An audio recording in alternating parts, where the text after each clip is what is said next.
Welcome to the February 16th, 2021 special meeting of the Cupertino City Council. On our agenda tonight is a study session, but before we conduct that, let us go ahead and have our city clerk conduct the roll call of the council. Member Moore? Here. Councilmember Way? Here. Councilmember Willie? Here. Vice Mayor Chow? Here. Mayor Paul? And I'm here. So for the special meeting at 5:30, our study session subject is to compare standards for mixed use developments and a high density residential guidelines with other cities. Our recommended action here, there's no action item, but we'll be receiving the presentation and providing any potential input on it to staff. And so, Madam City Manager, if you would please instruct the presentation. Thank you very much. I think I'm handing this off to Pew. Hi, good evening, City Council. Pew Ghosh, Planning Manager. I would like to introduce Jeff Zamora, Associate Planner here tonight, that will introduce the subject to the Council and go over the presentation. And we're both available to answer any questions following that presentation. Thank you very much. Yeah, thank you, Pew. Good evening, Mayor, Vice Mayor, Council members. Let me get my screen up here.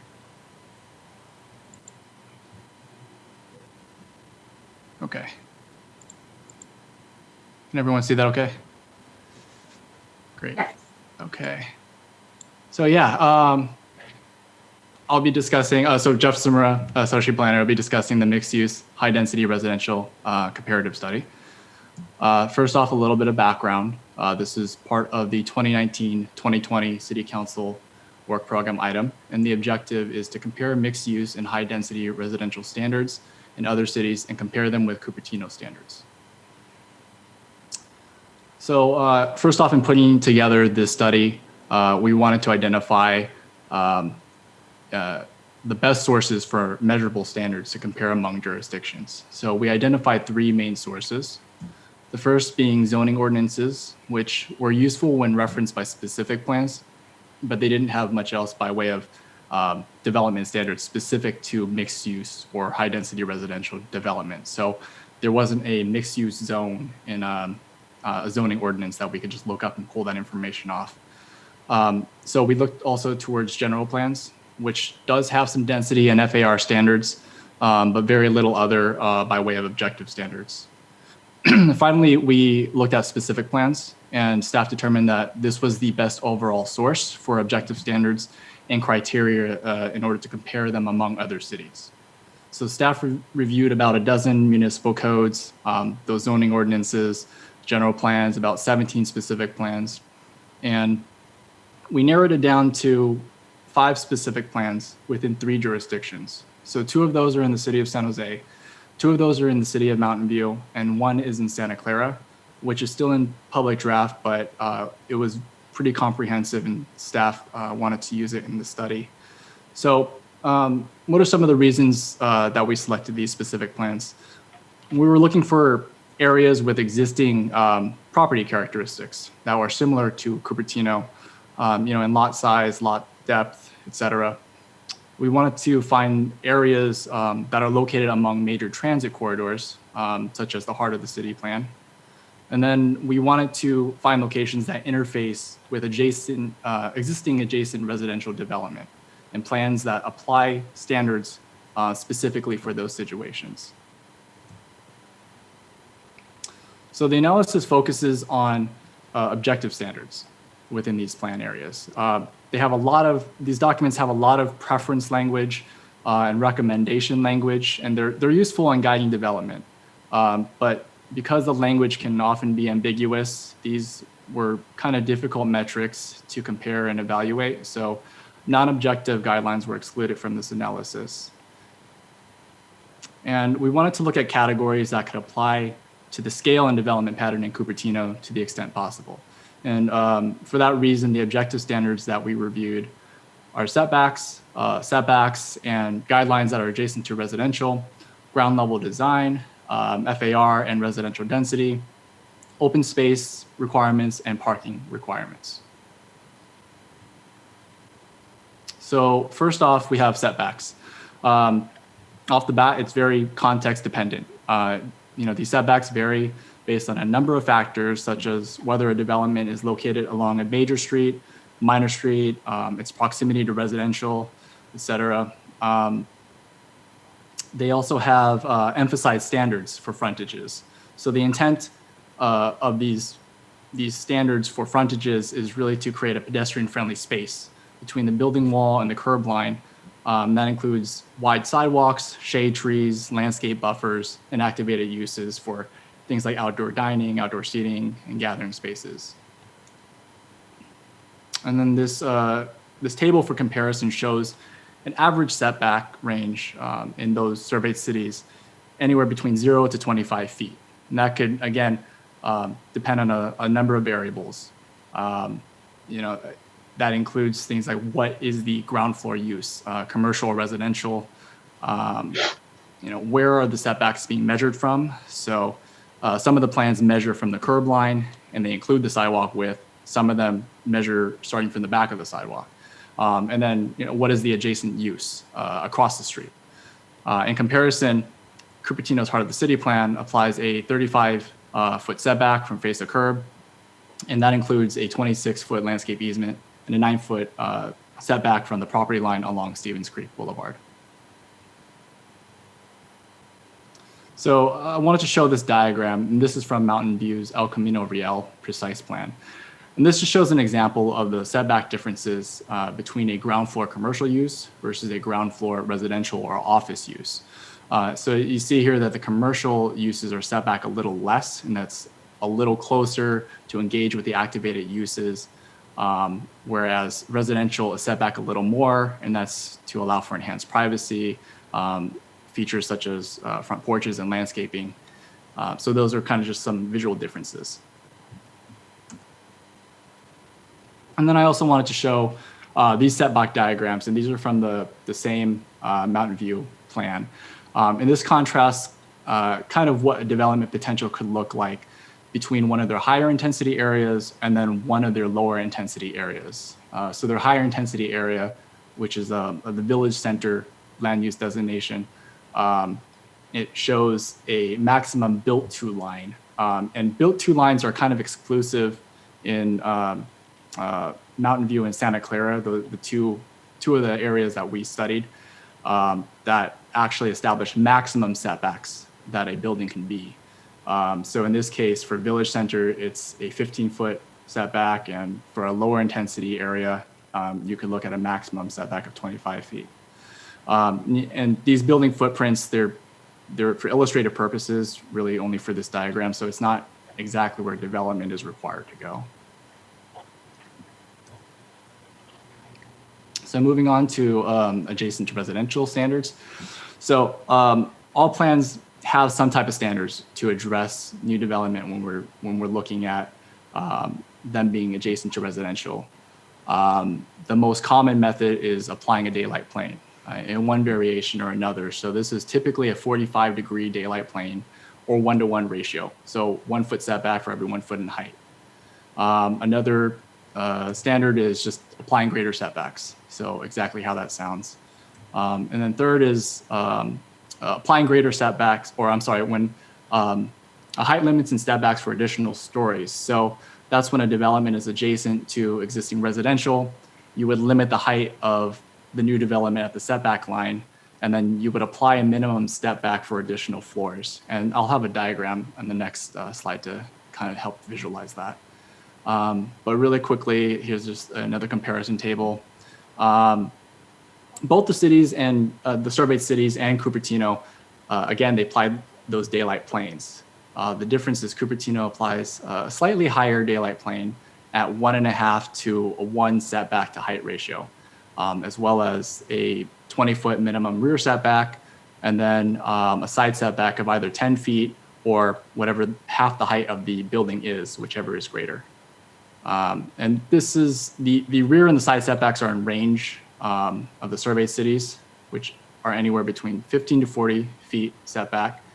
And And then a few plans, as I mentioned earlier, that they limit the heights for new developments or portions of development adjacent to residential and apply that daylight plane or a minimum setback for additional stories above that height limit.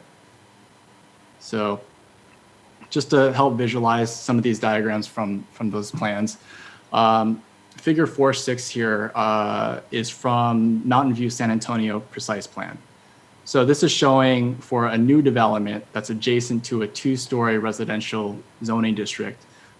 If you have a 25-foot setback and a cap of, you would have a cap of no more than 1 additional story at the setback line. So in this case, they could have up to a 3-story building at the setback line, and then every additional story after that has to be stepped back by at least 10 feet. The top right here is from Santa Clara's plan, and this shows a 45-degree daylight plane measured from that adjacent residential property line.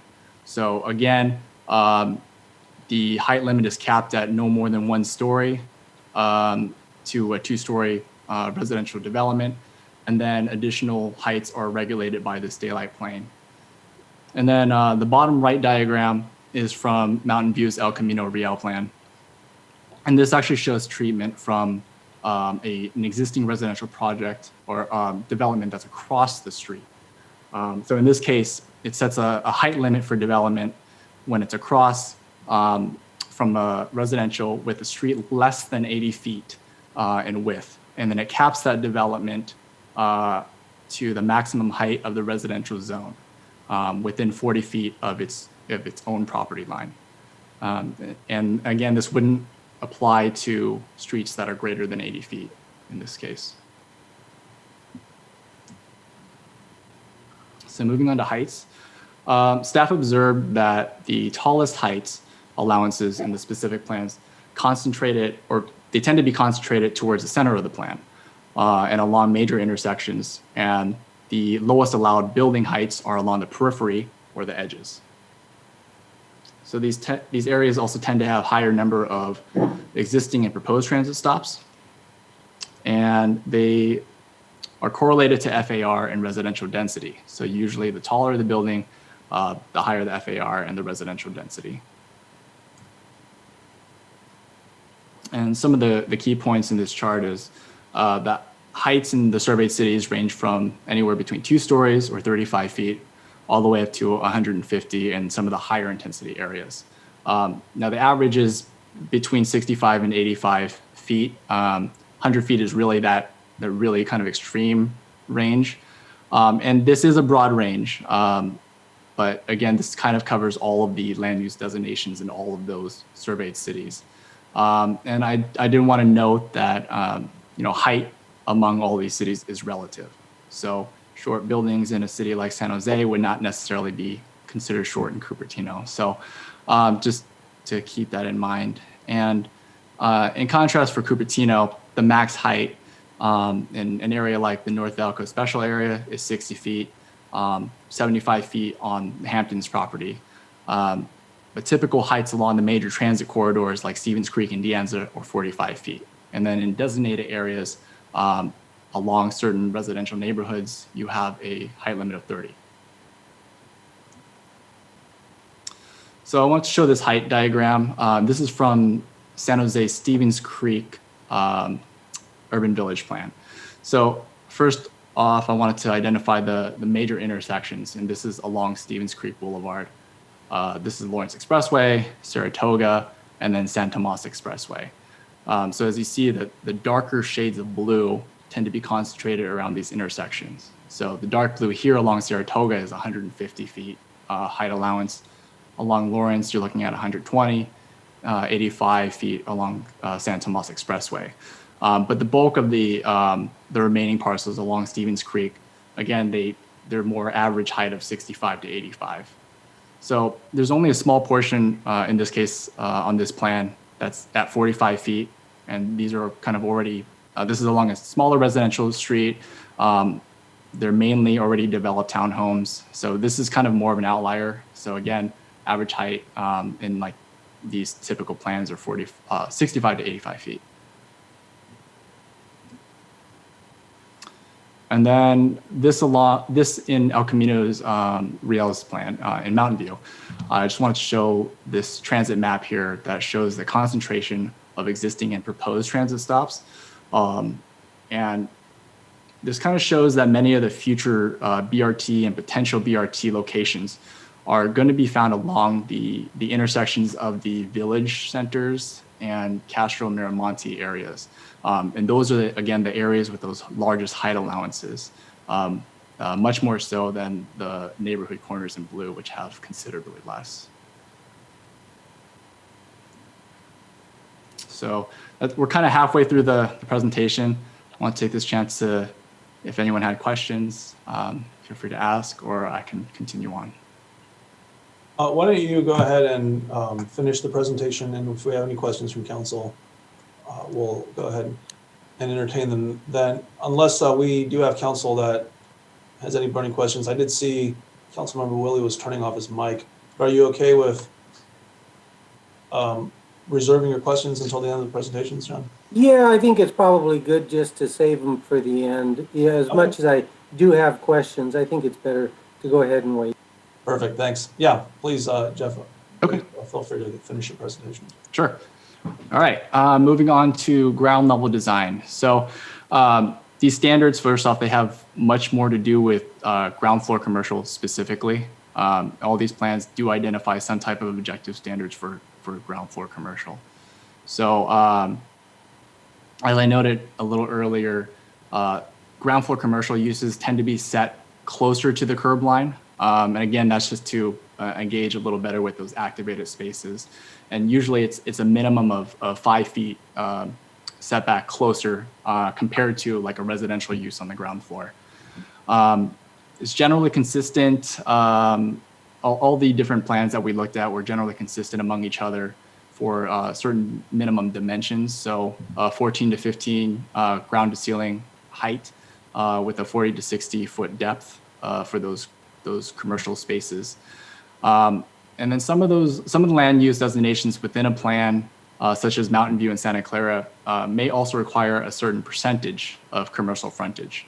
So that ranges anywhere between 33 to 100% along some of the major frontages.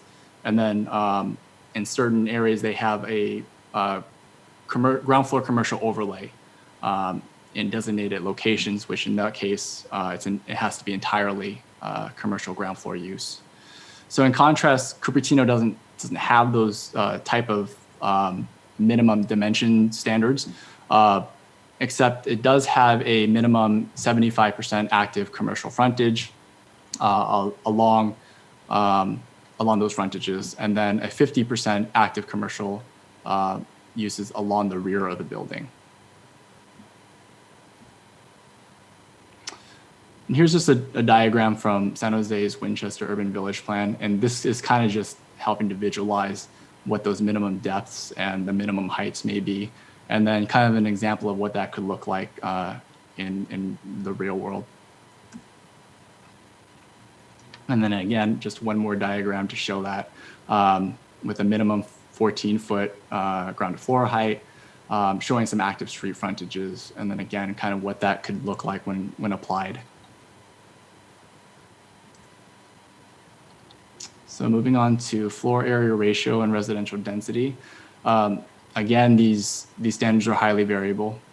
Similar to height standards, they typically correlate with higher intensity areas located along major intersections. So FAR typically applies to the overall development. Sometimes it's only applied to standalone commercial or the commercial portions of a mixed-use project.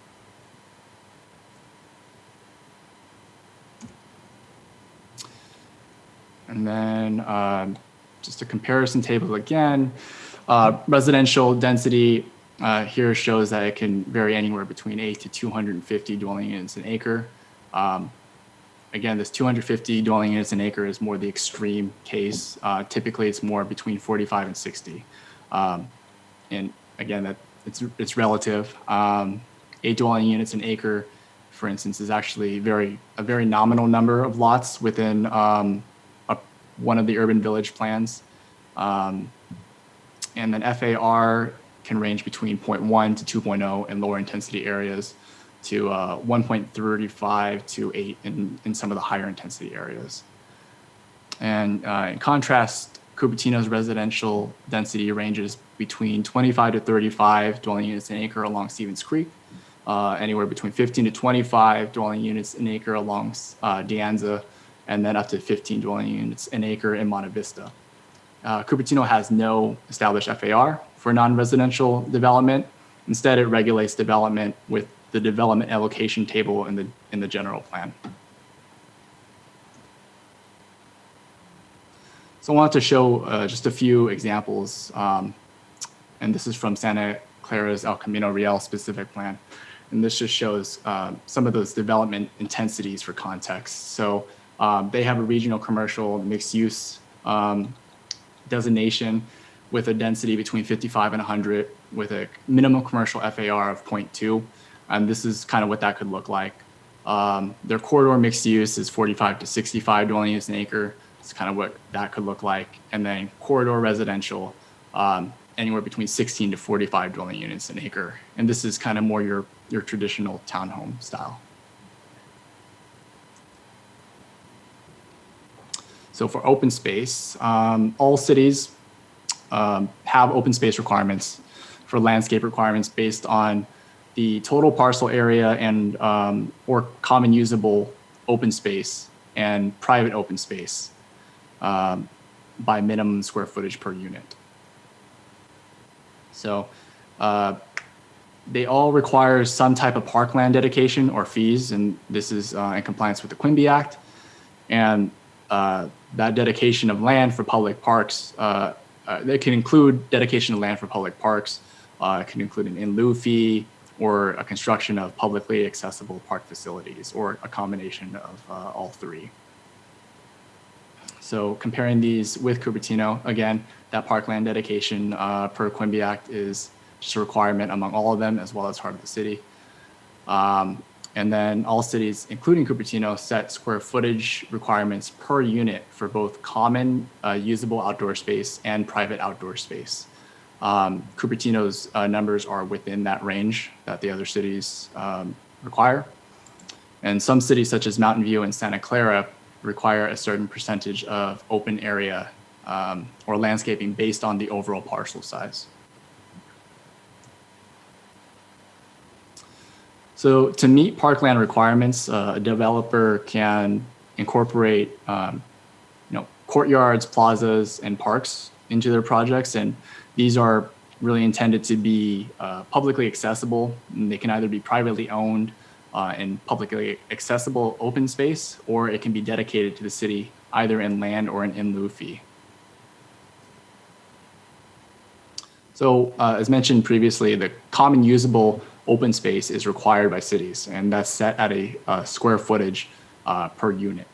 And then some examples of how this can be met is, it can include inner courtyards with certain amenities like swimming pools, outdoor kitchen and barbecue areas, and then rooftop gardens.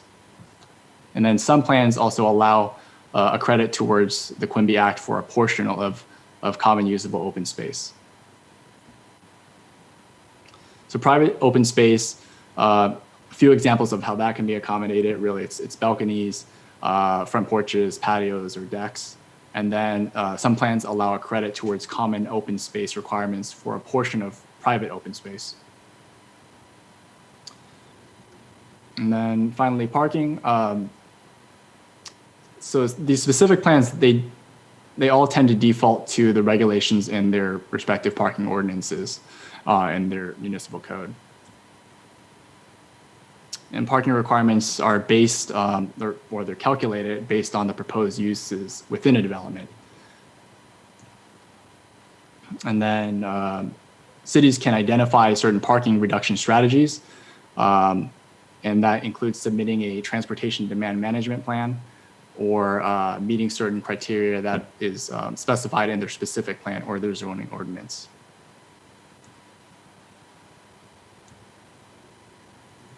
So this comparison table kind of shows some of the more common use types that you might find in a mixed use development. So looking at residential, you're looking for other cities typically for one space, one parking space per studio or bedroom, one bedroom unit, or two parking spaces for 2 bedroom or more units. Cupertino, by contrast, is a little higher. Rather than being based off a bedroom count, the code just applies a 2 space per unit requirement, with 1 space being open and 1 enclosed. And then retail and office uses are relatively within range to what Cupertino asks. But the parking requirement for restaurants are a little higher in Cupertino, with 1 space for every 4 seats, plus 1 space for every employee during any given shift. Whereas restaurants in the other cities require 1 space for every 2.5 to 3 seats with no employee parking. And then again, all cities, including Cupertino, accept a TDM plan to consider reduced parking. Cupertino also considers a parking study or standards of shared parking in our municipal code. So this study session was heard at the Planning Commission hearing on January 26th. They received the presentation, asked clarifying questions, and provided comments.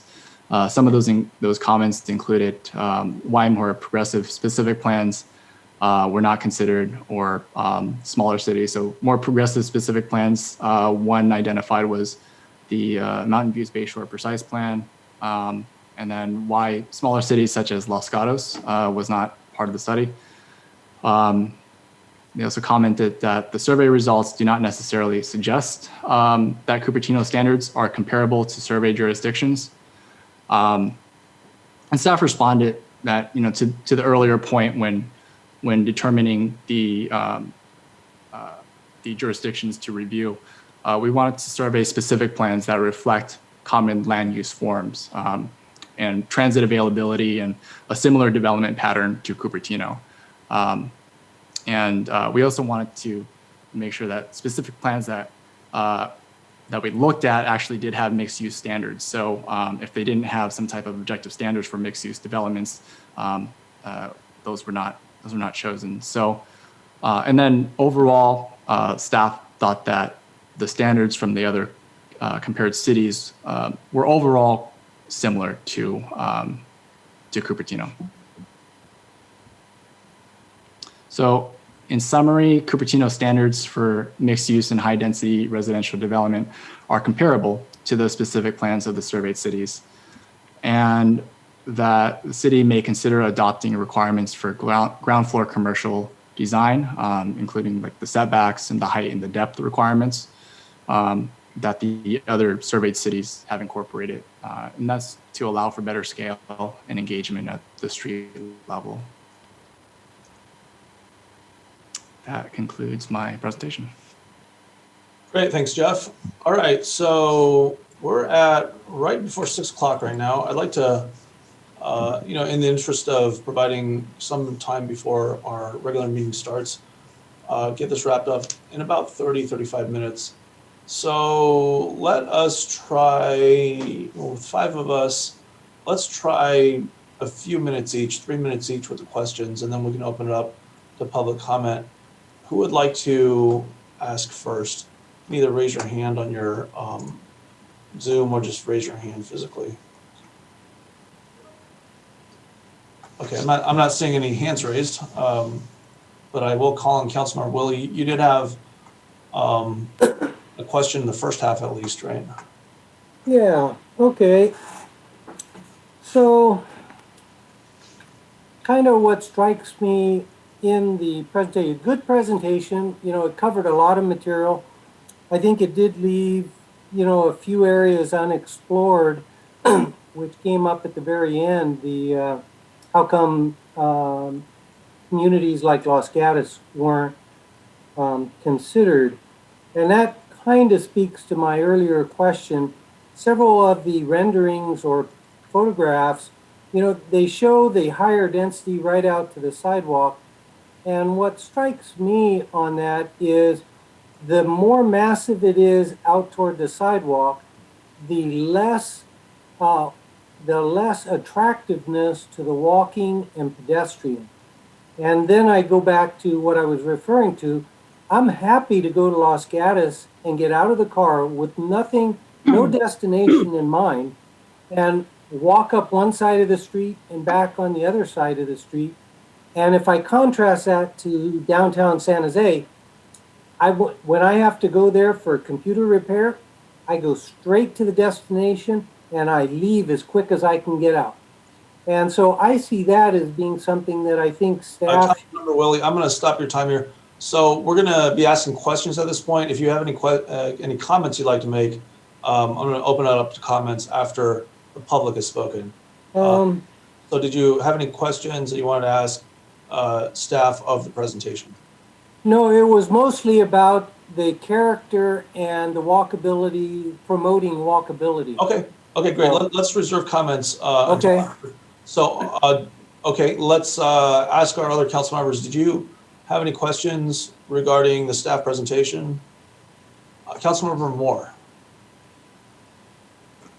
Great. Thanks, Jeff, for going over all the other cities' plans, and I can tell that you've done a ton of work here. I was wondering if you could pull up the Stevens Creek Urban Village plan. You had a kind of a bird's eye view of it all down Stevens Creek Boulevard. Sure. Let me see. This is in reference to the height diagram. Exactly. Right? Yeah. Okay. Yeah, I'm pretty familiar with that plan. Opposing it. So yeah, and we might remember. I think you might remember this on the far left. You're looking at the corner of Stern and Stevens Creek Boulevard. You have a Shell station, the little rectangle, or actually the little square at the far left end is. It's going to be 95 feet tall. It is approved. It only has 50% of the required parking, and obviously there's no residential provided. There's no pullout for the bus stop. It's a very unfortunate development that happened, and it turned out that was the very first project that they pushed through for Stevens Creek Urban Village. So that one was pretty surprising. So just imagine a little shell lot with a 95-foot tall hotel on it with only 50% of the required parking, so it'll spill out onto Cupertino's Stern Avenue residential neighborhood. Now, I see this development all on San Jose's side. So what does Santa Clara have planned across the street? Because it's pretty low, and I've seen some things, have been torn down and rebuilt, but they're still at a low height. Do you happen to know what their plan is? I'm not sure if Santa Clara's El Camino Real specific plan actually had a diagram similar to this. Otherwise, I probably would have wanted to throw that up there too. And I think that's the case, that they were not on board with some sort of rollout at the same time as San Jose. And also, I know they put like the 150 feet on their diagrams. They added another 10 feet for screening. So it's really 160 feet at the center. For the Quimby Act, so that's 3 acres per 1,000 residents. And I'm a little concerned about this because I'm sort of getting a little off topic, but because our RENA numbers, if we have 4,500 more residential units. And if Councilmember Moore, you could hold that thought. You've reached the 3 minutes of your questions. Jeff was pretty brief, but let me go to the other council members. I don't have questions, so I'd be happy to cede you some of my time. So I'm sure Councilmember Willie would entertain that as well. But let me go to Vice Mayor Chow at this time, who has her hand raised. One of my questions is regarding Quimby Act. So what are the goal in the other cities? Is it 3 acres per 1,000 or 5 acres per 1,000? So it is per the Quimby Act. It's 3 acres per 1,000 residents for those other cities. Also, because I know for Palo Alto is 5 acres per 1,000. And for Cupertino, our stretch goal is 5 acres, but then because we have limited park, so we are saying, okay, now we are aiming for 3 acres. That's because but our desire is 5 acres. Okay, anyway, and then do they have different requirements for different areas of the city in terms of parkland requirement? So plan wide that first off the Quimby Act applies, and then the only other open space or landscape requirements that we looked at was in regards to how much square footage of common usable open space or how much private open space is required per residential unit on a particular development. So, and that, again, that applies plan wide. Okay. Sorry, my video wasn't on because I was eating. So, and do they have any specific on the unit size? Because we usually say 35 units per acre, but they could be 500 square foot to 4,000 square foot a unit.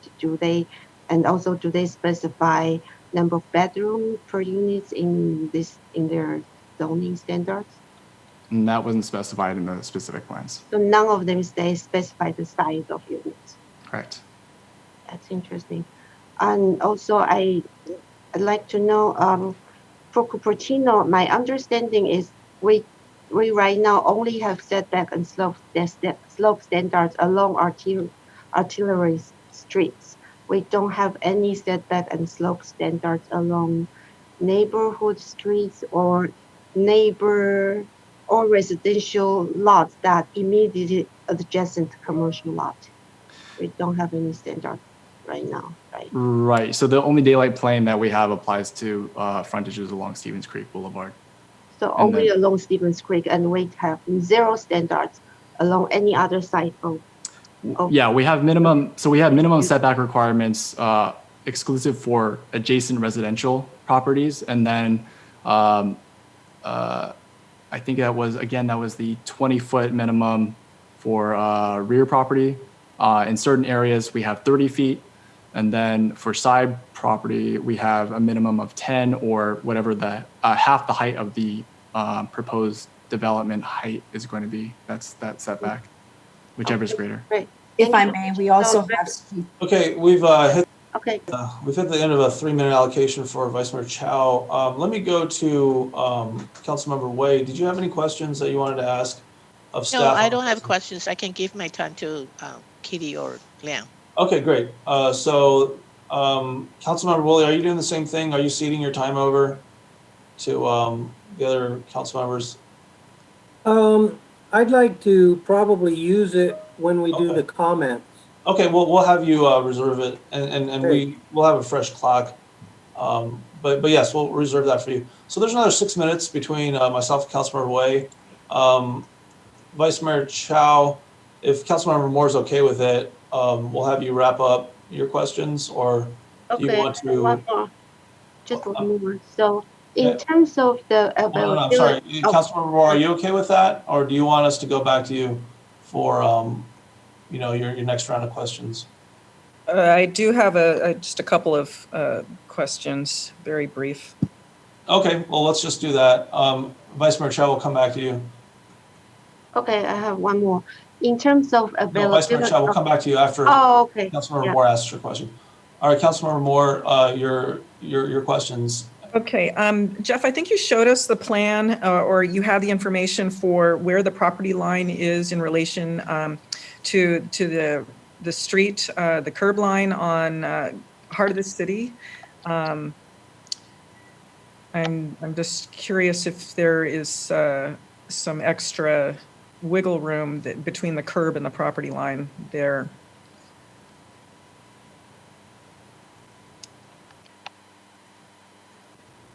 You're talking about this table with the. Yeah, there was somewhere in there where I caught the, yeah, okay. Okay. So 9-foot setback from the property line to the building? To the building wall. Okay, so can you explain this a little bit? So it's 35 feet from the face of curb to what? Yeah, I can try to explain this as best I can. Maybe Pew could jump into. So 35 feet from the face of the curb. Within that 35 feet, you have a 26-foot landscape easement. That's comprised of that 10-foot planting area, a 6-foot sidewalk, and then an additional 10-foot landscape area after the sidewalk. So it's kind of the sidewalk is sandwiched in between the planting and landscape area. And then from what I understand, that's usually where the property line starts, and then from that is a 9-foot setback. Pew, you can correct me if I'm wrong. No, you're right. And Okay. then the curb does kind of jog a little bit, and depending on what mitigation measures need to be put in order to accommodate development and such, that could vary depending on what the ultimate build out looks like. Okay, so could you tell me if it's 35 feet from the face of curb to The building face. the building face, okay, which is 9 feet setback from the property line. Usually, yes. Okay, so it's roughly like, 25 feet back from the curb to the property line. But you've got this beautiful landscape easement. Okay, I understand that part. And I just want to mention with regards to the Quimby Act, if we're having to accommodate 4,500 more units, that ends up being 39 more acres of land. And Creekside Park is roughly somewhere between 11 and 13 acres. So we would need 3 more Creekside Parks or some kind of recreational facility. Is that right? Yeah, so the Quimby Act allows kind of a combination of meeting those requirements by either accommodating construction of new parkland on the actual development site or paying an in lieu fee. So a combination of all three. So that's how it can be met. And I do also want to clarify, that the Quimby Act does not apply to projects that are fewer than 50 units. So as in, they do not have to dedicate parkland, they would only have to pay in lieu fees. So that is another. That'll be the time on this set of questions. Thank you very much. Thank And you. let me remind our council members, okay, when you're asking questions, you have control of the floor. So if you need to, ask for more brevity, please feel free to do that. We'll move on to Vice Mayor Chow. And Vice Mayor Chow, Councilmember Wei ceded her 3 minutes to you, Thank you. on follow-ups. Thank you, Councilmember Wei. In terms of availability of transportation services, I think Cupertino is not quite comparable with San Jose, Santa Clara, and Mountain View. Could you describe how much we are different? And then I see that our standards for parking actually are comparable. What do you, is that something you see in the plans? I can try to answer that question. With regard to the transit standard, we used the state transit standard in terms of the 15-minute headways during the peak hour, because that is the standard that we will be held to in the event that there are projects that are streamlined, or in the event that there are in many cases of state law, that is the standard that Cupertino will be held to, which is why we use that. And we didn't necessarily look at it as a standard for the only standard for identifying the plans that were studied, but we also looked at the characteristics of the sites that fronted those streets as well.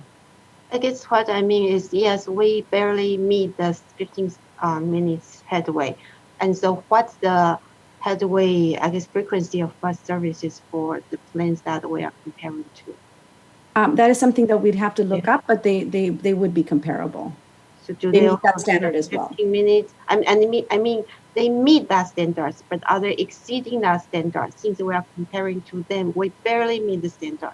So are we looking at them maybe have 5 seconds headway, 5 minutes headway, which would mean 3 times more transit capacity? They can move. It's something that we can look at. Yeah, but that was the criteria we used was whether we met that state criteria that we're being held to. Okay, and then in terms of accessibility to retail, then it would be how many minutes people will need to walk from a transit stop to a shop, right? So do they have more options for shoppers. So they might, so that their retail will be more viable with less parking. So do we have that information or not? That was not part of our survey. Okay, thank you. Great, thank you very much.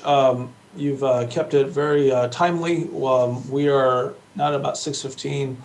We do have one hand raised from the public, so I'll go over to the public commentary here. And let me announce that prior to the end of the first comment, if you don't have your hand raised, I will not call on you. And so make sure if you want to give comment to raise your hand before the end of the first member of the public's commentary. I believe our first person is Jennifer Griffin. And so Jennifer, welcome. Thank you. Yes, Mayor Darcy, can you hear me? Yes, we can. Okay, thank you very much. And yes, I put my hand up right through the middle of this because I wanted to make sure that you saw it, because I get a little bit, sometimes it's difficult on these tablets.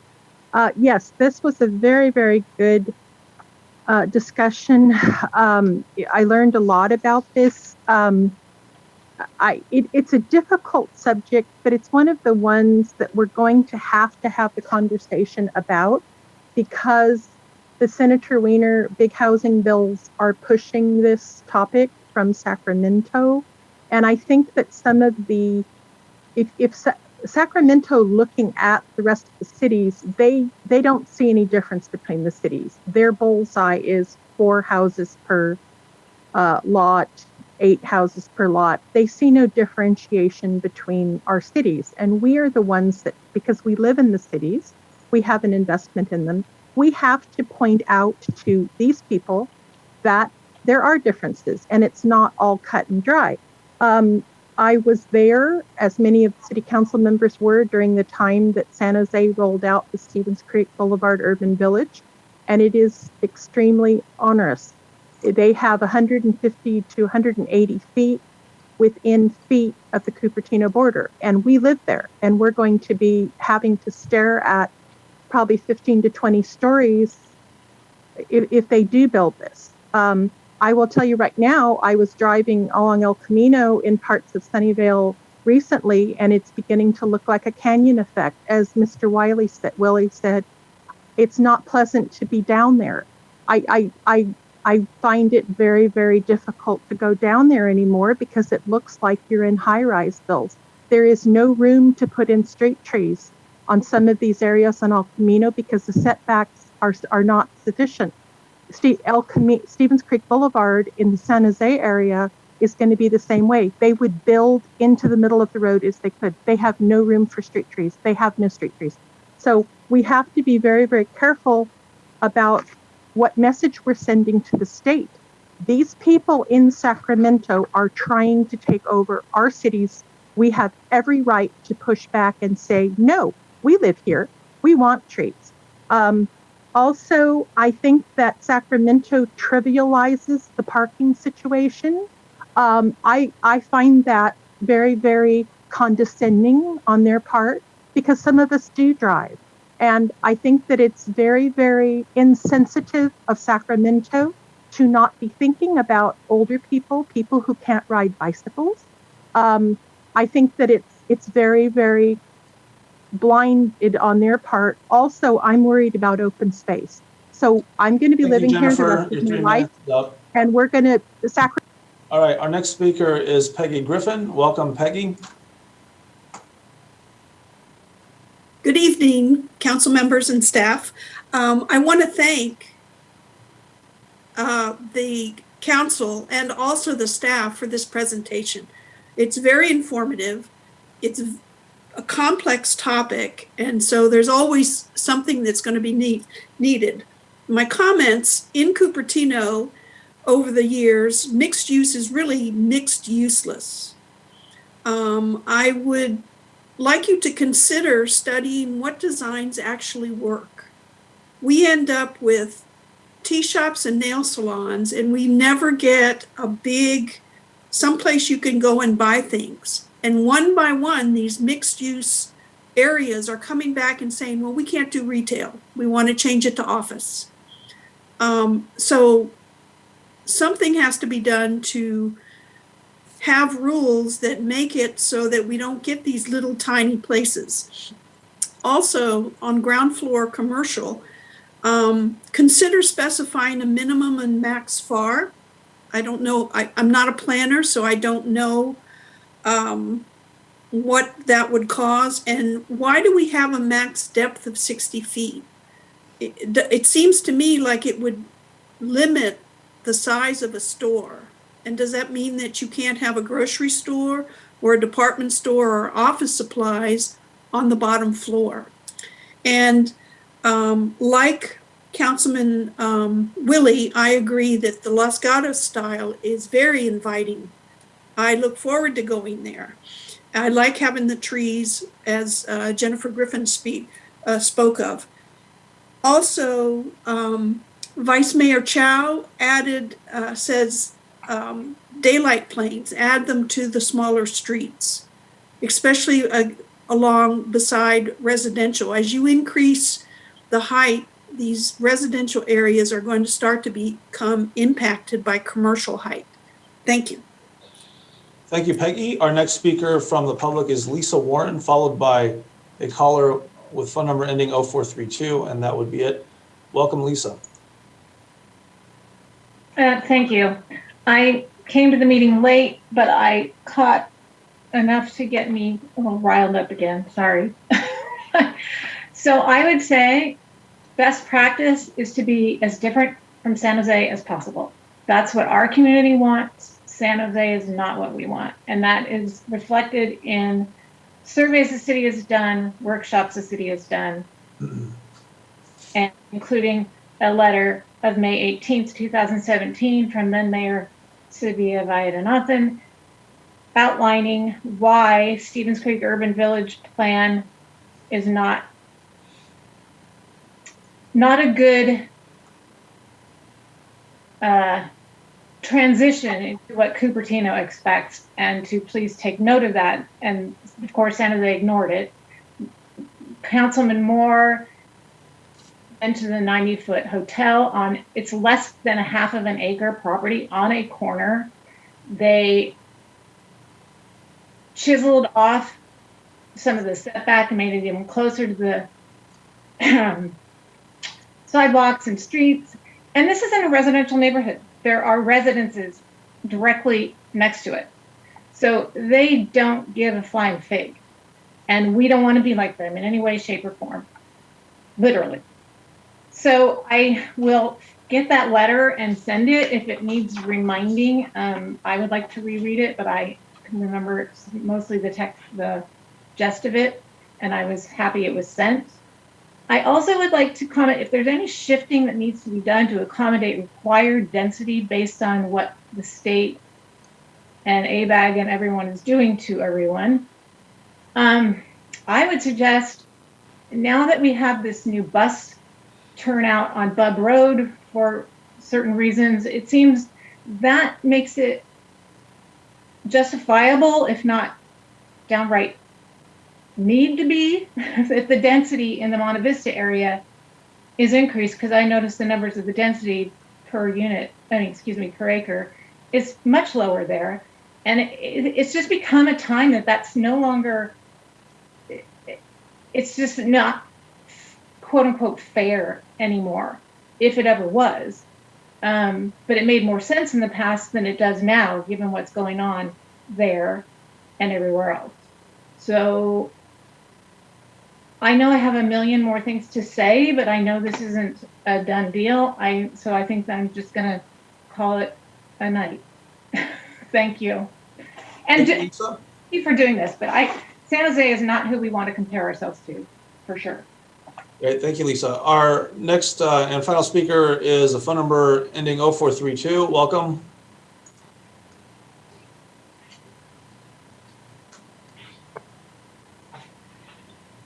And I think on your phone, you'll have to hit star something. Is it 9 or 6? I always forget. Star 6, I think. Star 6. Star 6? Okay, so caller ending 0432. All right, here you go. Hello. Sorry, I think pressed the button too early. I meant to make a comment during the general session, not the special session.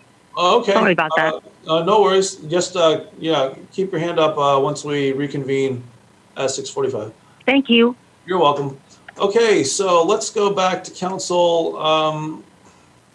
Yeah, I guess we're gonna have to extend it to roughly 6:35 or so. I'll put 2 minutes for everyone. Councilmember Willie, you still have about 1:40 left from your question period that you wanted to reserve here. Would you like to go first on the comments? Sure, happy to. So kind of pick up where I left off, and I intend it to be kind of a working conversation. If in what I have to say, if staff feels they have, oh, we're doing this, oh, we know about that, speak up. You know, I'm not going to address real details. So good that we're bringing this up. You know, I feel that our residents have a strong importance on the character of Cupertino, and that's most likely why they chose this, along with the schools, to be their home. I believe that we can increase the density for this housing crisis that the valley has, and it can be done. I believe it can be done with keeping the character of Cupertino. And so with that, I would hope that our staff would be using that kind of a filter to define the criteria that will allow the higher densities and maintain the city's character and composition, so that it's a community that's seen as walkable, bikeable, friendly type environment. And so that's what really gets my attention. And I think we need a lot of community Councilmember outreach. Willie, your 1:40 from your questions has elapsed. I will now start your 2 minutes of commentary. Oh, great. Period. Okay, great. I won't use it all. So I think we need a lot of community outreach. We need a lot of pictorials. This is what Stevens Creek might look like. This is what De Anza Boulevard might look like. And these are the rules that would result in this type of cityscape. And then let the community weigh in on it. And building planes, heights, setbacks, you know, maintain, using as a basis the current Cupertino streetscape. So then I'll wrap it up with, you know, that outreach that's needed. Realize we're here because the residents elected us to represent them. And that needs to, in my view, that needs to be first and foremost when we're talking about things that are going to be affecting them and the place that they call home. And with that, staff, you've looked at a lot of stuff, good presentation. I hope this will come back to us again for a continuation of the study session. And the next time, look at streetscape and how we can increase density and still maintain that streetscape character of the community. Thank you. All right, very good. Thank you, Councilmember Willie. You have 41 seconds left of your commentary period. Just make a note of that. Who would like to go next on comments? So, okay, Vice Mayor Chow. Okay, Vice Mayor Chow. Oh. Oh, were you indicating that you wanted to go next, or because you turned off your mute? Oh, okay. Councilmember Wei can go first. Okay, yeah, you unmuted right before Councilmember Wei. Councilmember Wei, okay. Councilmember Wei, you still have 21 seconds of question time based upon the amount of time that Vice Mayor Chow used. So I'll start you on that first before getting into your 2 minutes. Thank you, Mayor Paul. Okay, so I really want to thank staff for bringing us, you know, the different plans, and we can kind of visualize what we want and what we don't want. And like John says, what our residents want, what our residents don't want. But I do believe, as John said, we will be able to design things that we like, but still accommodate certain kind of density to satisfy our arena allocation. What I would like to say is, I really like the idea of we want to promote the walkability and bikeability of our city. That should be a general thing when we are developing our arena allocations, our general plans, and our development plans. And this presentation just tells me that nothing is one size fits all. I mean, it really depends on a particular development, how much land it has, and how much commercial it has, how much residential it has, and where is the best way to put setback lines to fit that specific plan. So I really prefer that we look at each development separately. We do have our standards and we have our city's feel, but every development is unique, it's different. And I also like what Okay, Lisa I says. started, just let me let you know, I did start your 2 minutes because I don't want to interrupt you in the middle of a thought. You have about a minute left, a little bit over that. Okay, thank you, Mayor Paul. So we need to look at our city as a whole and study it. Where can we allocate where housing is needed or housing is best fit, and then we can develop our arenas accordingly. And yes, lots of residents engagement, lots of understanding, and we can do this together. But I really want to emphasize we want to have this feel of our city to be a walkable, bikeable, environmental friendly city, but also accommodate each design, each development differently so that it's unique. We have that general feel, but each development is unique. So I think we can do it together. Okay, great. You have 21 seconds left. Councilmember Moore, would you like to provide commentary? Well, I guess I will go. So I do appreciate the presentation. I think that we have a tendency to want to morph this into a conversation about our coming arena numbers, and I know that we're all very concerned about that. When we look at the Stevens Creek Urban Village, keep in mind that those urban villages were started back, in the recession time period, and they wanted to increase the commercial areas to increase the tax basis for the city of San Jose. So what they have were targets. What they have are targets for the commercial space. They don't have targets within it for the residential. So you have to be careful when you're reading the dwelling unit per acre, the land use designations which they have, because some things, they sound like you're going to get residential. When they say urban residential, for instance, you can actually have a parking garage with commercial over it, and that counts as urban residential, even though you're expecting something completely different. We are still subject to more SB 35s in the city. The Valco project was not mentioned for the density there. I think it's around 47 dwelling units per acre.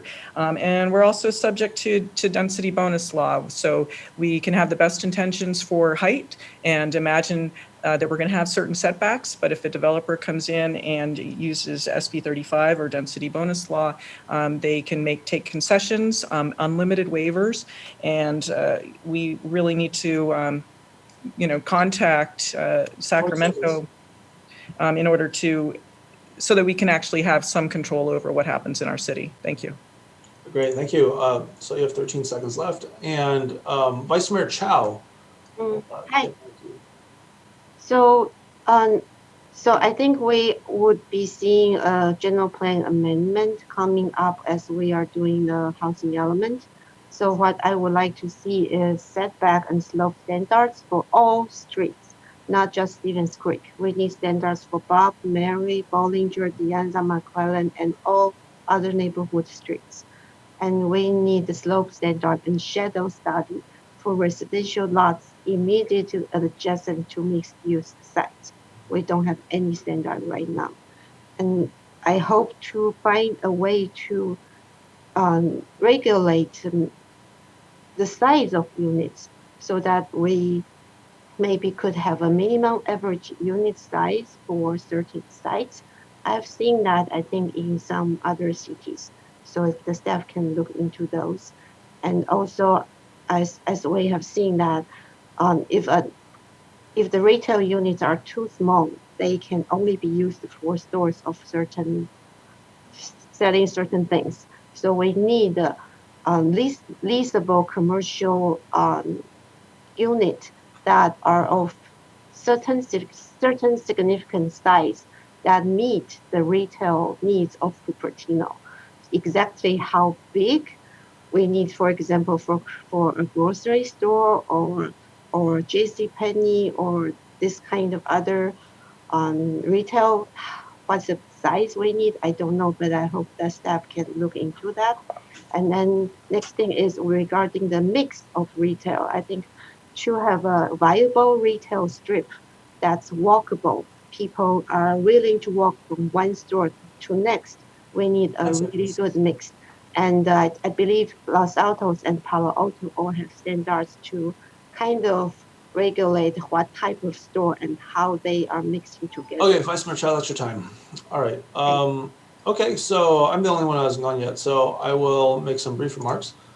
I think that we're going to be running into a severe infrastructure problem, and as a board member of the VTA now, I would like to kind of finish out my term before I term out in a couple of years by trying to move along the part of the equation that talks about how we get back and forth. I completely agree. We're a very car-centric, not just area or community or state, but we're a very car-centric society. I think we need to acknowledge that fact and take a look at the technology and realize that, yeah, a lot of that is centered in terms of the future of transit on personal vehicle use as well. But that doesn't mean that we can't take a look at transit. These last mile issues, if you increase your radius to like 20, 25 miles, are really not the only ones that we need to be paying attention to. We need to be looking at the future of transit in terms of being a relatively low carbon footprint and being able to cover large amounts of space in a relatively brief amount of time. I think if we were to look at all these allocations right now and even make a dent into frankly, and I don't think I'm going too far out on a limb to what the median is going to end up being, then it's still going to be a fair amount of congestion on top of what we have right now. We really need to be looking at infrastructure, and I'll just let you know that what I'm trying to do is to not create just immediate antipathy towards solving transit and trying to kind of bifurcate that removal of our entitlements from good quality transit. And so I think this is largely an infrastructural problem as well. All right, that's my time. To remind everyone, Councilmember Willie, you have about 40 seconds. Councilmember Willie, you have about 20, and Councilmember Moore, let's call it 15, rounding up. So does anybody have any kind of closing thoughts that they wanted to share before we give you, okay, Councilmember Willie. So, like I ended up with the last one, is that I hope staff will go off and come back with what they feel could be a workable plan, workable guidelines going forward. And one more component that I didn't cover that I think needs to be in there is that the housing really needs to include housing for all income levels and for everyone in our community, whether it's seniors or challenged individuals. And so come back to us with, hey, these are the things to help us get to that higher density in a community supported type of thing. And so I look forward if staff will come with that. Councilmember Willie, thank you. Councilmember Way has her hand up. So Councilmember Way. I think I have 20 seconds. What I would like to say is I really agree with John that we can do it, but a caution is we don't like the state laws. We like to have control with the city, but we do have state laws. So a caution is that we need to really consult with attorneys, make sure what we decide is within the confine of the law. That's Thanks very much, Councilmember Way. And Councilmember Moore, you do have some time left and you have your hand up. So I think you'll get the last word. Okay, I definitely agree with the need for infrastructure. It isn't just for the transit, but to a sewage system and water for this increasing number of residents. And I appreciate all of Vice Mayor Chow's suggestions, and I hope that we look into all of them. Thank you. Okay, very well timed. All right, so we're at 6:40 now. I will adjourn this special meeting until our regularly scheduled council meeting, which will begin in approximately 5 minutes. Thank you.